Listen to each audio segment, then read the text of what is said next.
The words echoed in Nora Winters's ears like a death knell.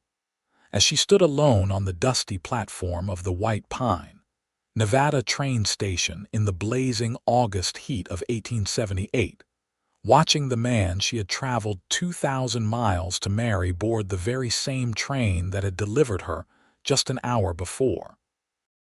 Plain as a prairie winter, Edmund Thornwood had said, looking her up and down with barely concealed disappointment.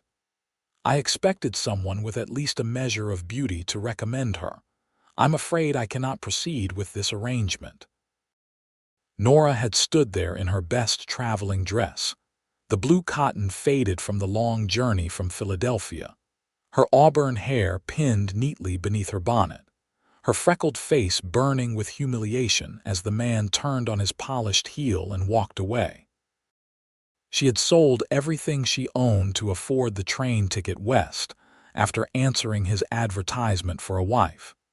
She had believed his letters promising a good home and a partnership built on mutual respect. Now she had precisely $14 to her name and nowhere to go in a town she had never seen before. The train whistle blew, and Nora watched numbly as it pulled away, taking Edmund Thornwood back to Carson City, where he apparently kept a business and had come to White Pine only to collect his mail-order bride. She supposed she should feel grateful he had at least paid for her trunk to be unloaded before abandoning her, though what good that did her now she could not say. Then he is blind and I am blessed. The voice came from behind her, deep and warm as summer honey, and Nora turned to find a tall cowboy leaning against one of the platform posts, his hat tipped back to reveal a tanned face with striking blue eyes that studied her with an intensity that made her breath catch. He was perhaps 25 or 26, broad-shouldered beneath a dusty leather vest, with dark hair that curled slightly at his collar. "Excuse me," Nora said, her voice sharper than she intended, still raw from Edmund's rejection. The cowboy straightened and approached her with an easy confidence, stopping a respectful distance away. "I said that man must be blind, and I am blessed to have been standing here when he proved himself a fool. You were listening." Heat flooded Nora's cheeks again, but this time it was accompanied by indignation rather than shame. Hard not to when a man speaks loud enough for half the town to hear. The cowboy's expression softened. "Vincent Harris, madam. I work at the Double H Ranch about 5 miles north of town." He touched the brim of his hat politely. "And before you think I am some opportunist trying to take advantage of a lady in distress, let me say that I have a proposition that might benefit us both, if you are willing to hear it." Nora studied him warily. She had just been rejected by one Western man. She was not eager to trust another. But the August sun was merciless, she had nowhere to go, and Vincent Harris had kind eyes despite his bold words. "I am listening. The Double H belongs to my uncle, Henry Harris. He took me in when my parents died of cholera back in '65. I have been working the ranch for 11 years now, since I was 15, and Uncle Henry has been after me to marry and start thinking about the future of the ranch." Vincent shifted his weight, suddenly looking less confident. "Truth is, most of the unmarried women in White Pine are already spoken for or not interested in ranch life. I have been considering placing an advertisement myself, but I never quite got around to it." "So you want to marry me instead?" Nora said flatly. "A woman you just watched get rejected for being too plain. How flattering." "No, madam." Vincent's voice was firm. "I want to offer you a job as our housekeeper. My uncle's wife passed away 3 years ago, and we have been managing on our own, but neither of us has much talent for cooking or keeping house. The place is falling apart around us. I would pay you fair wages, provide room and board, and you would have time to figure out what you want to do next. Stay in White Pine, move somewhere else, whatever suits you." It was not what Nora had expected him to say. She studied his face, looking for signs of deception or ulterior motives, but found only earnest honesty. "And if I agree to this, what would stop you or your uncle from trying to take advantage of me? I would be alone on a ranch with two men I do not know. Uncle Henry is 63 and arthritic. He spends most of his time in a chair on the porch. As for me, you have my word as a gentleman that I would never disrespect you or any woman under my uncle's roof." Vincent met her eyes steadily. "But I understand if my word is not enough. I could take you to the boarding house in town instead if you prefer. Mrs. Chen runs it, and she is always looking for help. The work would be harder and the pay less, but you would be surrounded by people." The fact that he offered her an alternative made Nora trust him more than anything else he could have said. She glanced around the platform at her trunk and carpet bag, at the dusty street beyond where a few townspeople were going about their business, and then back at Vincent Harris with his sun-weathered face and patient expression. "What kind of wages are we discussing?" she asked. $25 a month, plus room and board." When Nora's eyes widened, he continued quickly. "It is a lot of work, madam. The house has not been properly cleaned in 3 years. We have been eating mostly beans and salt pork because neither of us can cook worth a damn. And there is mending and washing and all manner of things that need doing. You would earn every penny." $25 a month was more than Nora had made as a seamstress in Philadelphia, and she would not have to pay for lodging or food. It would allow her to save money, to have choices. "I want it in writing," she said. "A proper contract that specifies my wages, my duties, and the terms of my employment."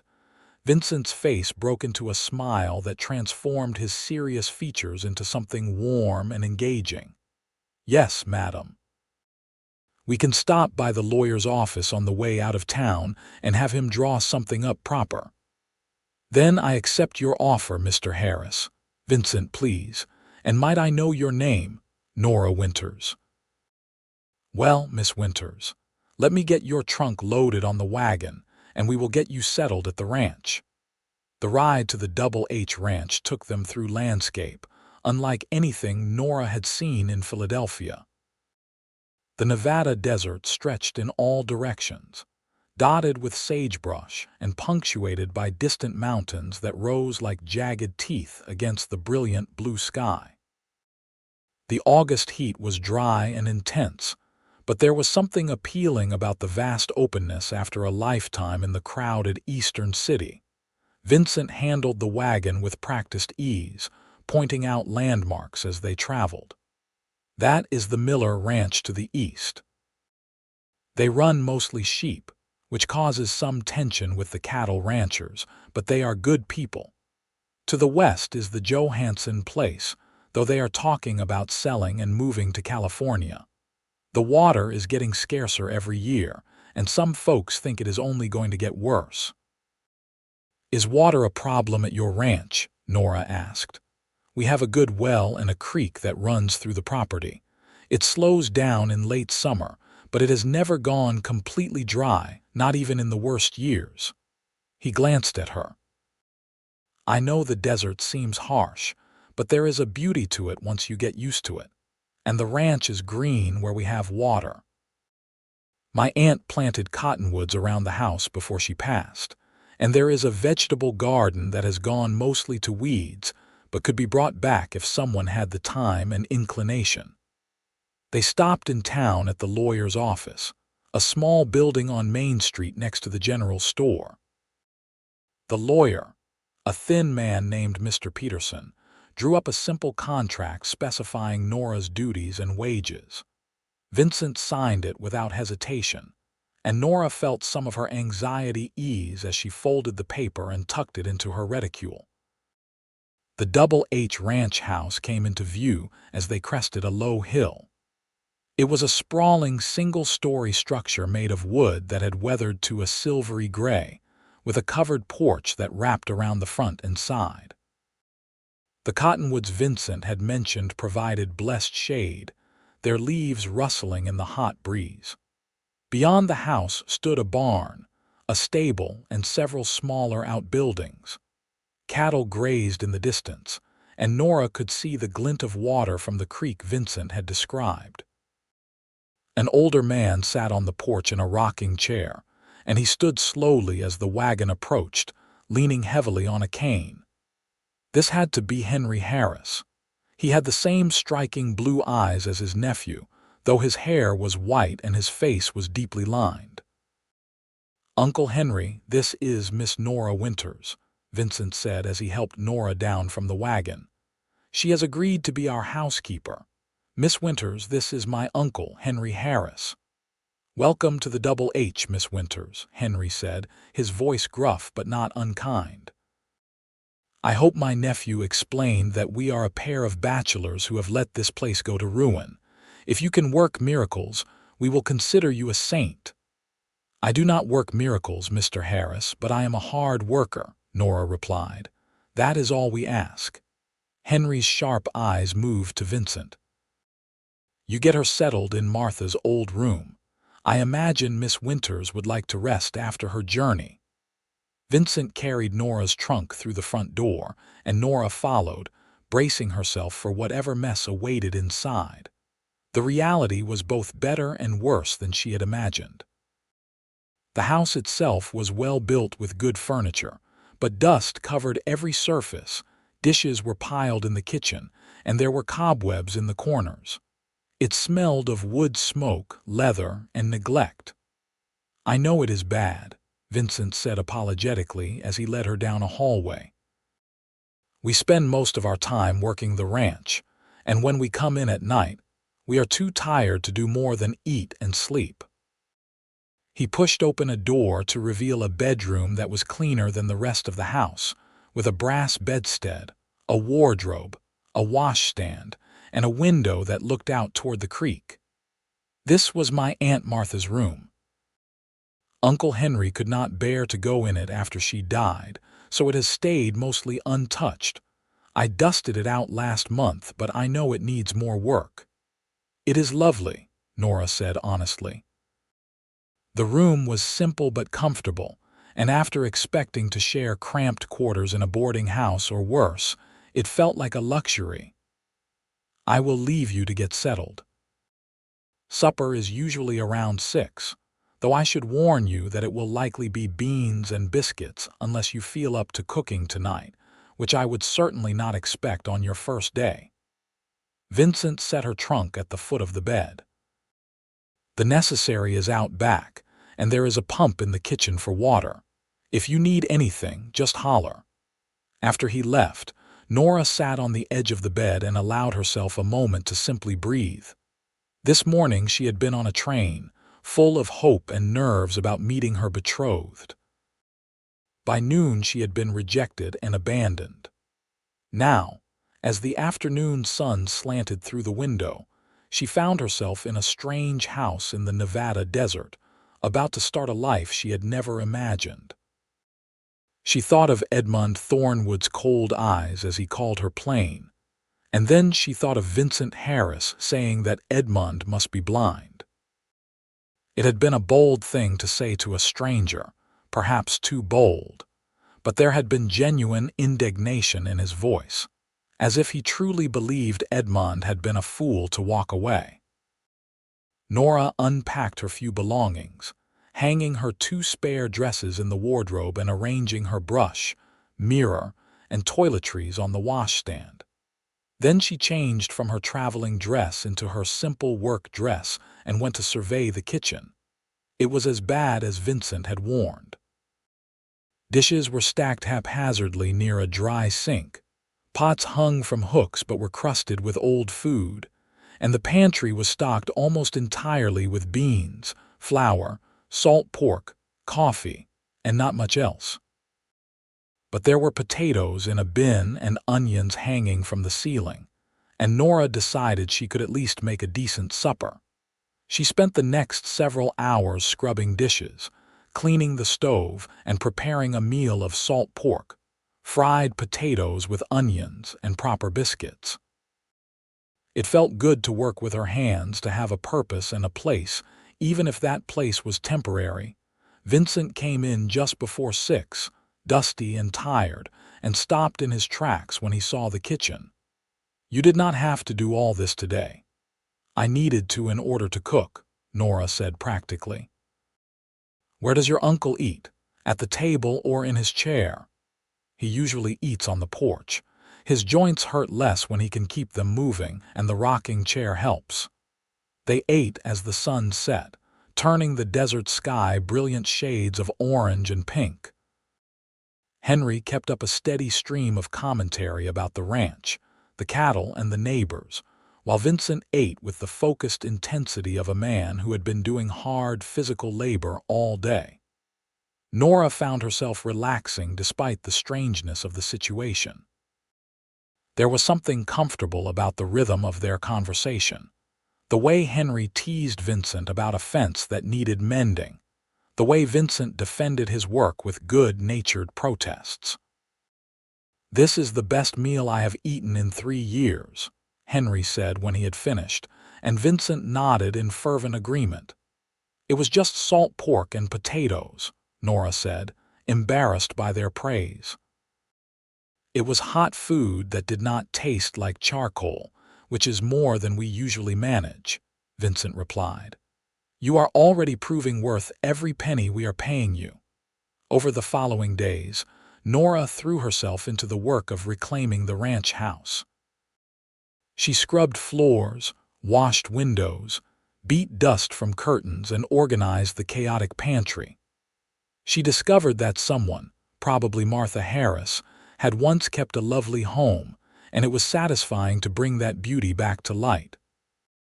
Vincent and Henry worked the ranch from sunup to sundown, checking on cattle, mending fences, and managing the dozen tasks that kept a ranch running. Nora saw little of them during the day, but they always came in for the noon meal and supper, and those shared meals became the anchor points of her days. She learned that Vincent had been born in Missouri and had come west with his parents during the gold rush of the 60s, only to have them die when he was still a boy. Henry had taken him in without hesitation, raising him as the son he had never had. She learned that Henry had been a prospector before turning to ranching, that Martha had been a schoolteacher from Sacramento who had fallen in love with the rough rancher against all odds, and that her death from pneumonia had nearly broken him. In turn, she told them about her life in Philadelphia, about working as a seamstress in a crowded factory, about her parents who had died when she was 17, and about the loneliness that had driven her to answer Edmund Thornwood's advertisement. "His letters made him sound kind," she said one evening as she cleared the supper dishes. "He wrote about wanting a partner to build a life with, about the beauty of Nevada and the opportunities here. I thought I was coming to something better." "You did," Vincent said quietly. "Just not in the way you expected." Their eyes met across the kitchen, and Nora felt something shift in her chest, a warmth that had nothing to do with the heat from the stove. She looked away quickly, reminding herself that Vincent was her employer, nothing more. But as the weeks passed, it became harder to maintain that distance. Vincent started finding excuses to linger in the kitchen after meals, helping her wash dishes despite her protests that it was not his job. He brought her wildflowers from the desert, claiming they were just weeds but presenting them with a shy smile that made her heart skip. He fixed the hinges on her bedroom door without being asked, repaired a broken chair she had been meaning to mention, and built a new shelf for the kitchen. Henry watched all of this with knowing eyes but said nothing, just rocked in his chair and smiled into his coffee. One evening in September, after supper had been cleared and Henry had retired to his room, Vincent asked Nora if she would like to walk down to the creek. The heat had finally broken, and the desert night was cool and pleasant. filled with the chirp of crickets and the rustle of cottonwood leaves. They walked in comfortable silence until they reached the creek bank, where the water flowed gently over smooth stones, reflecting the rising moon. "I have been thinking," Vincent said, his hands shoved in his pockets, his eyes on the water, "about what I said the day we met, about that fool Thornwood being blind." "You do not need to bring that up," Nora said quickly, old shame rising despite the weeks that had passed. "No, I do. Because I have been trying to figure out how to tell you something, and I keep getting tongue-tied like a schoolboy." He turned to face her, and even in the moonlight she could see the earnestness in his expression. "You are not plain, Nora. You are beautiful. Beautiful in the way the desert is beautiful, strong and real and honest. Your eyes change color in different light, did you know that? Sometimes they are gray like storm clouds, sometimes blue like spring sky. And when you smile, which you do not do often enough, it lights up the whole room." Nora's throat tightened. "Vincent, I know I am your employer, and I know you might not feel anything for me except maybe gratitude for giving you a job when you needed one. But I have to tell you that I am falling in love with you. Maybe I started falling the moment I saw you standing on that platform, hurt and proud and refusing to cry. Maybe it was when I came home to a clean house and hot food and realized you had worked yourself half to death your first day. Maybe it was one of the 100 moments since then when you have made this house feel like a home again. I do not know when exactly, but I know it is true." Nora stared at him, her heart pounding so hard she was certain he could hear it. No one had ever spoken to her like this, with such raw honesty and emotion. "I am supposed to be your housekeeper. Then keep being my housekeeper if that is what you want. I am not asking you to feel the same way I do. I just needed you to know how I feel, so there are no secrets between us." He took a breath. "But if there is any chance you might feel even a fraction of what I feel, I would count myself the luckiest man in Nevada." "I do," Nora whispered. "Feel the same way. I have been trying not to because it seemed inappropriate and foolish, but I do. When you come in for supper, my whole day gets brighter. When you smile at me, I feel warm all over. When you brought me those wildflowers, I pressed one in my Bible because I wanted to keep it forever." Vincent's face broke into a grin of pure joy, and he took a step closer. "May I kiss you?" "Yes." He cupped her face in his work-roughened hands and kissed her gently, sweetly, as if she were something precious. Nora had been kissed before, fumbling stolen kisses in Philadelphia alleys that had left her feeling vaguely disappointed. This was nothing like that. This made her feel cherished and desired and utterly safe all at once. When they finally pulled apart, Vincent rested his forehead against hers. "Marry me, Nora.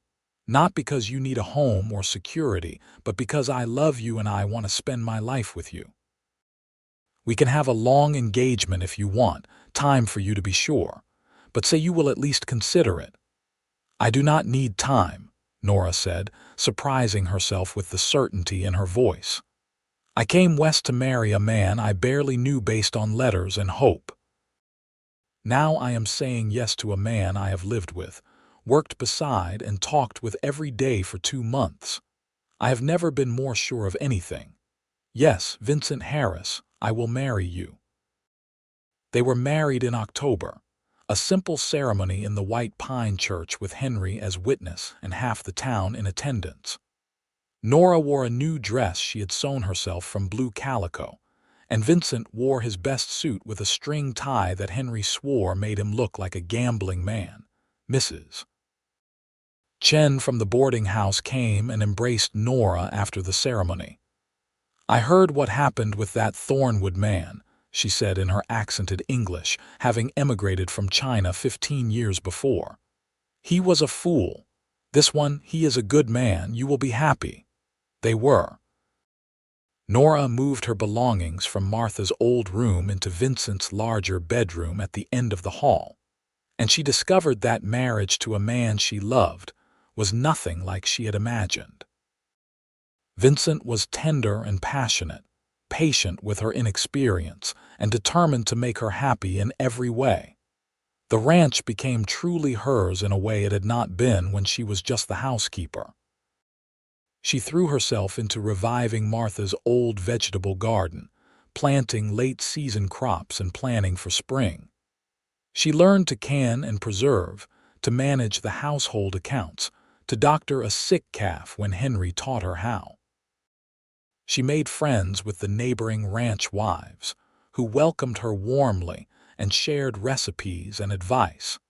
Henry seemed to grow younger with a woman in the house again. He still spent most of his time in his rocking chair, but he smiled more, complained less, and took obvious joy in the relationship between his nephew and Nora. "You remind me of Martha," he told Nora one evening as she brought him his supper. "Not in looks, but in spirit." She was tough as nails under all that schoolteacher propriety, made me work for her hand, made me prove I was worth her time. Vincent had to do the same with you, though you did not make it quite as hard on him. Martha sounds like she was a remarkable woman. She was, and so are you. Henry patted her hand with his gnarled one. "You have given this place life again, given us life again. I am grateful you answered that scoundrel's advertisement, even if he was too stupid to appreciate what he was getting." Winter came to the Nevada desert, cold and surprisingly harsh. Snow dusted the distant mountains, and the ranch work shifted to feeding cattle and maintaining buildings. Vincent taught Nora to ride, and they spent Sunday afternoons exploring the land that stretched in all directions from the ranch house. "This will all be ours someday," Vincent said one clear December afternoon as they sat on horseback overlooking the ranch. "Uncle Henry wants to put it in both our names when he updates his will. He says it takes two people to build something lasting, and he wants to make sure you are recognized as an equal partner." "That is generous of him." Nora watched the cattle moving slowly across the winter grass. "I never imagined I would have a stake in something like this. In Philadelphia, I thought I would spend my whole life in that factory, maybe save enough to rent my own room someday if I was lucky. Do you miss it? The city, I mean. Sometimes I miss the bustle and the variety, the theaters and shops. But mostly I just feel grateful to be here with you, building this life." She turned to look at him, this man she had married, with his wind-chapped face and his patient eyes. "Thank you for being bold enough to speak to me that day on the platform. Thank you for seeing something in me that Edmund Thornwood could not." "He really was blind," Vincent said softly, "and I really am blessed." Spring brought new life to the ranch. Nora's garden flourished under her care, producing more vegetables than they could eat. She started preserving and trading the surplus with neighbors.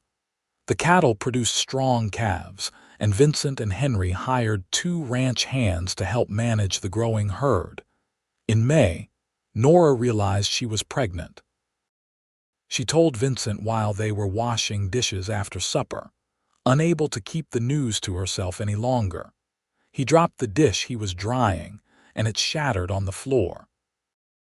For a moment he just stared at her, and then he whooped with joy and picked her up, spinning her around until she laughed and begged him to put her down. "We are going to have a baby," he said wonderingly, his hands on her still flat stomach. "Nora, we are going to be parents." Henry cried when they told him, unashamed tears running down his weathered face. "Martha and I always wanted children," he said. "It did not happen for us, but now I will get to be a grandfather after all." The pregnancy was easier than Nora had feared, though the summer heat was oppressive when she was carrying extra weight. Vincent fussed over her constantly, trying to take over all the household chores until she had to firmly remind him that she was pregnant, not ill. Their son was born in January of 1880, during a snowstorm that left the ranch buried in white. The doctor barely made it from town, arriving just in time to help with the delivery. Vincent held Nora's hand through the whole ordeal, and when the baby finally arrived, red-faced and screaming his displeasure at the world, Vincent wept again.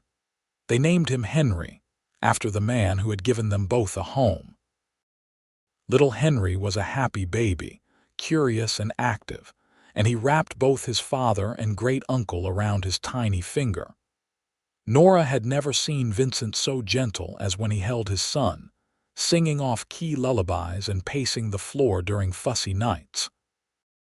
"You are a natural father," Nora told him one evening as she watched him play with 6-month-old Henry, making silly faces that sent the baby into peals of laughter. "I had a good example." Vincent glanced toward the porch, where old Henry sat rocking, watching them through the window with a satisfied smile. "He taught me what it means to be a man, to take responsibility, to care for the people who depend on you. I just hope I can do half as good a job with our son." "You will do even better." They had 2 more children over the next 5 years, a daughter named Martha in 1881 and another son named Jack in 1883. The house that had once been too quiet was now filled with the noise and chaos of children, and Nora thrived in the organized chaos of managing a household, a garden, a growing ranch operation, and 3 energetic children. Old Henry lived to see all 3 grandchildren, passing peacefully in his sleep in the spring of 1884 at the age of 69. They buried him next to Martha under the cottonwood trees, and Vincent spent that evening telling the children stories about the grandfather they would barely remember, about his adventures as a prospector, and his love for his wife and his determination to build something lasting in the harsh Nevada desert. "He succeeded," Nora said that night as they lay in bed, holding each other in the darkness. "This ranch, this family, this life, it is his legacy, and it will endure." The Double H continued to prosper under Vincent's management. He proved to have his uncle's head for business combined with a willingness to innovate and adapt to changing times. He invested in better breeding stock, improved the water systems, and built relationships with buyers that ensured fair prices for their cattle. Nora expanded her garden into a small truck farm, selling produce to restaurants and stores in White Pine and even Carson City. She taught Martha and little Henry to read and write, preparing them for the schoolhouse that had been built in White Pine.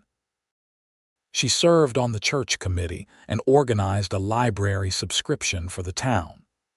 She became known throughout the region as a woman of intelligence and capability, someone whose opinion was sought and valued. Sometimes, usually when she was working in her garden or watching Vincent play with the children, or lying in bed at night listening to the peaceful sounds of her sleeping household, Nora thought about that day on the train platform. She thought about Edmund Thornwood and the cold disappointment in his eyes as he called her plain and walked away. She should probably thank him, she thought. His rejection had led her to Vincent, to this life, to a happiness she had never imagined possible. But she could not quite bring herself to feel grateful to a man who had been cruel, even if that cruelty had inadvertently given her everything she wanted. No, the gratitude belonged to Vincent, who had been bold enough to speak up for a stranger, kind enough to offer her honest work, and patient enough to let love grow naturally between them. The years rolled by, marked by the changing seasons and the rhythms of ranch life. The children grew, each developing distinct personalities. Young Henry was serious and studious, fascinated by books and ideas. Martha was fearless and independent, more comfortable on horseback than in the kitchen. Jack was charming and mischievous, quick to laugh and quicker to get into trouble. Vincent proved to be a devoted father, patient with their questions and firm but fair with discipline. He taught the boys to ride and rope and manage cattle, and he taught Martha the same skills, ignoring the neighbors who thought it improper for a girl to do ranch work. "This land does not care about propriety," he told Mrs. Miller when she suggested that Martha should spend more time learning domestic arts. "It cares about hard work and determination, and my daughter has both in spades." Nora loved him even more for that, for his willingness to let their children be who they were rather than forcing them into narrow roles. In 1888, when young Henry was 8, Martha was 7, and Jack was 5, a woman came to the ranch. She arrived in a fancy carriage, dressed in expensive clothes, and asked to speak with Nora. It was Edmund Thornwood's widow. "My name is Patricia Thornwood," she said, sitting stiffly in the parlor while Nora served tea. "My husband passed away last month, and while going through his papers, I found correspondence that mentioned you. I wanted to come and apologize for what he did." Nora set down her teacup carefully. "That was 10 years ago, Mrs. Thornwood. I assure you no apology is necessary. But it is." Patricia's voice was tight with some emotion Nora could not quite identify. "Edmund was not a good man. I learned that too late, after I had already married him. He was cruel and controlling, and he made my life miserable. I stayed because I had nowhere else to go and no money of my own. When I read what he had said to you, how he had rejected you so coldly, I felt I owed it to you to say that you had a lucky escape." "I know," Nora said gently. "I realized that quite quickly, actually. I'm sorry you did not have the same fortune. You landed on your feet, clearly." Patricia glanced around the comfortable parlor at the signs of a happy home. "This is what I hoped to have when I married Edmund. A real partnership, a real family." They talked for another hour.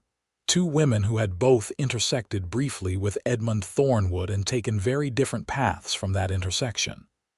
When Patricia left, she pressed Nora's hand and said, "Thank you for being kind to me. Most people in Carson City know what my marriage was like, and they avoid me because they do not know what to say." "You are welcome here anytime," Nora told her, and meant it. Patricia visited twice more over the following months, and a tentative friendship grew between them. She eventually moved to San Francisco, where she had family, and wrote occasionally with news of her new life. Nora was glad to know she had found some measure of peace. The encounter had reminded Nora, though, of how far she had come.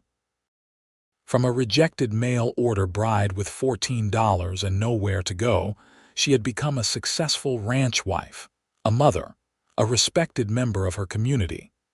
She had built a life of purpose and meaning, and she had done it all with Vincent by her side. "What are you thinking about?" Vincent asked one evening as they sat on the porch watching the sunset, the children's laughter drifting from the barn where they were playing. "How lucky I am," Nora said honestly. "How easily things could have gone differently." "They did not, though. They went exactly right." He took her hand, his rough fingers warm against hers. "That day on the platform, when I saw you standing there trying so hard not to cry, I knew. I cannot explain how, but I knew you were going to be important to me. I told myself I was just offering you a job out of decency, but looking back, I think some part of me recognized you even then." "As what?" "As mine. As the person I had been waiting for without knowing I was waiting." He brought her hand to his lips and kissed it. "I love you, Nora Harris. I loved you then, I love you now, and I will love you until the day I die." "And I love you," Nora whispered, her throat tight with emotion. "Thank you for seeing me when Edmund Thornwood only saw what I was not." "He was blind," Vincent said, just as he had said 10 years ago. "And I am blessed." The children grew into capable young adults. Young Henry went east to study law, determined to use his education to fight for justice. Martha married a neighboring rancher's son and started her own operation, running cattle on land Vincent helped her purchase. Jack stayed on at the Double H, working alongside his father and learning to manage the ranch that would one day be his.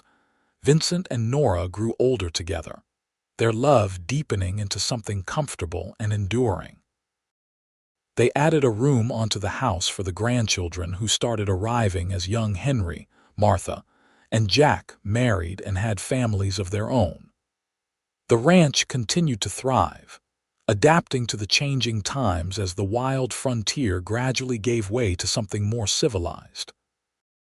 In 1910, when Nora was 51 and Vincent was 57, they traveled to San Francisco to see the city and visit Patricia, who had remarried and seemed genuinely happy. They stayed in a hotel with electric lights and indoor plumbing, and they attended the theater and ate at fancy restaurants.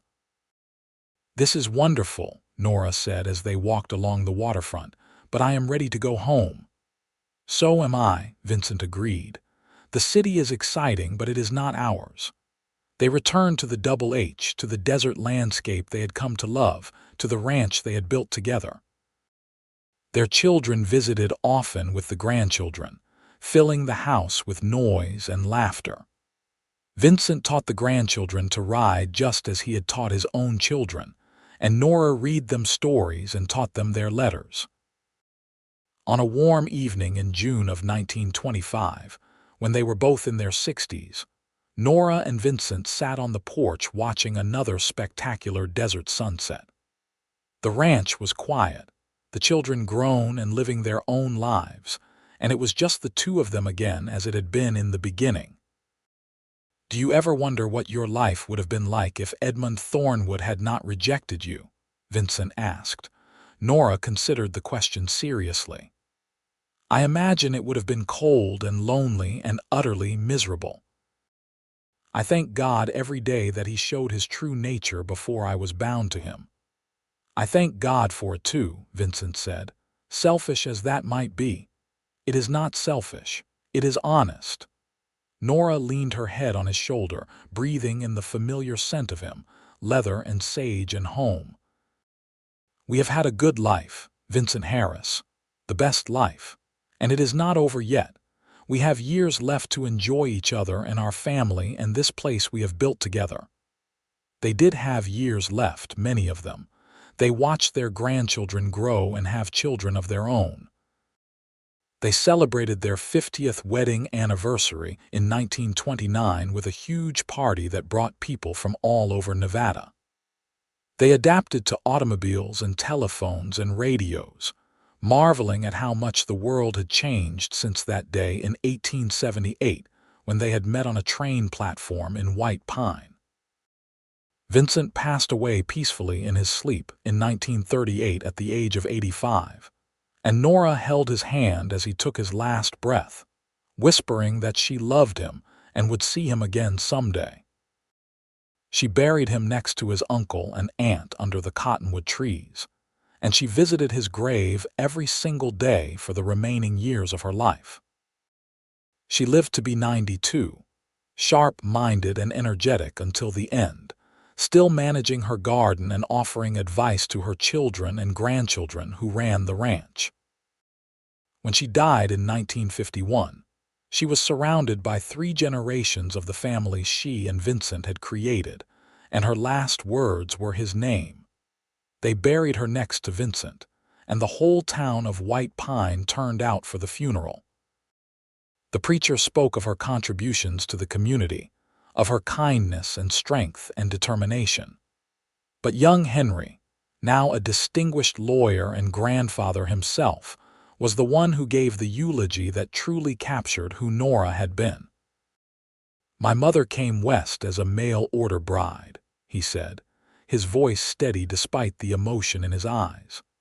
"She was rejected by the man she had traveled 2,000 miles to marry, left alone in a strange town with almost no money and no prospects.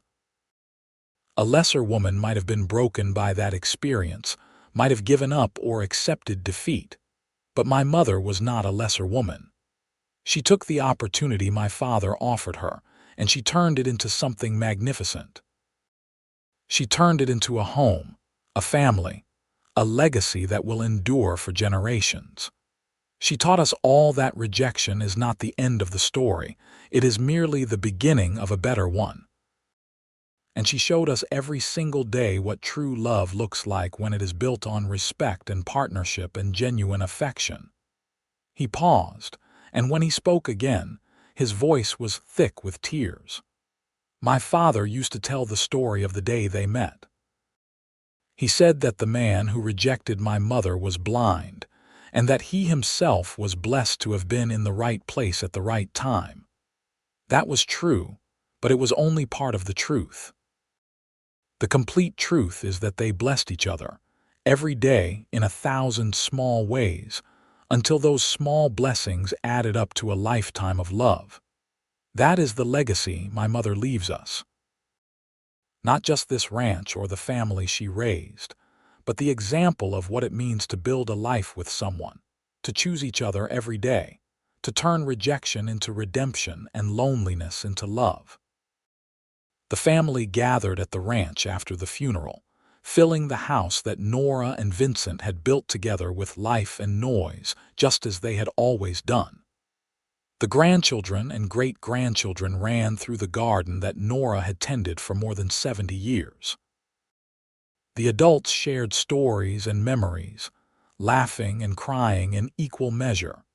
Jack, now in his 60s and still running the Double H with his own children, stood on the porch at sunset and looked out over the land his parents had loved so much. His oldest daughter, named Nora after her grandmother, came to stand beside him. "Tell me the story again," she said, "about how Grandma and Grandpa met." Jack smiled and put his arm around his daughter's shoulders. "Your grandmother came west to marry a man who did not deserve her," he began, just as his father had told the story countless times before. "That man took one look at her and called her plain and walked away. But your grandfather was standing on that train platform, and he said to her, 'Then he is blind and I am blessed.' And he spent the next 60 years proving that he meant every word." The sun dipped below the horizon, painting the Nevada sky in brilliant shades of orange and pink, the same colors Nora and Vincent had watched together for more than half a century. The ranch they had built together spread out in all directions, green and thriving in the harsh desert landscape, a testament to what two people could accomplish when they chose to build a life together. And somewhere beyond the sunset, in whatever came after this life, two souls reunited, the bond between them as strong in death as it had been in life, eternally blessed by the love they had found on a dusty train platform in White Pine, Nevada, so many years ago.